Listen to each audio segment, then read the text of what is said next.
In this morning's Eye on Money, more Americans would rather hold on to their earnings than spend them. A recent survey shows almost two-thirds of people prefer to save their money.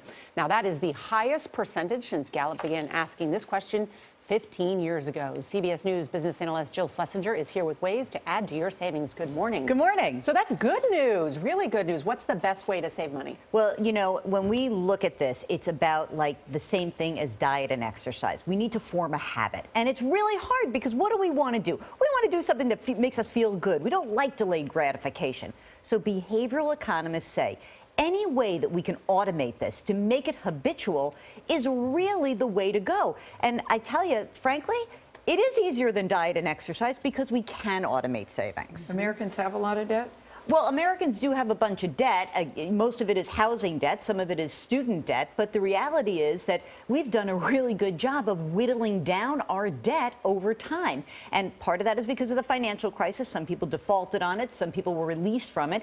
But we have done a much better job paying down the debt, moving on. And as you can see from this survey, really getting our heads on straight around savings. Savings accounts, though, only pay about 1%. So retirement accounts are the way to go, right? Well, it's a little bit of yes and yes, because we want people to put money into retirement, at least say up to your company match, or maybe 4 or 5% to get you started. But I can't stress enough that for your savings, that emergency reserve fund that we always talk about, 6 to 12 months of your expenses, it has to be in a boring, horrible savings, checking, money market, or CD. Two places that you might want to find better rates: depositaccounts.com, bankrate.com. These aggregate the best rates across the country. You could also look at credit unions and a lot of online institutions which offer slightly better rates. So what's the balance between paying down debt and savings? This is a critical question because we get it all the time. It depends the kind of debt you're carrying and the interest rate.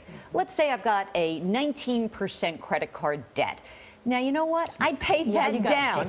You got to pay that sucker down. Credit card debt is bad, And you know what? And think of it this way. A lot of people say, but you know, you said, well, I should save. Well, I cannot figure out a way to earn you 19% return without risk. If you can, then you have a great business going. Yes, exactly. Yes. But the issue, if you had, say, a 3.5% 30-year fixed rate mortgage or a 3% student loan debt, I'm not sure I would accelerate that. I'd make my payments and I would save. So a little bit of everything works quite well in that scenario. Thank you, Jill. Thank you, Jill.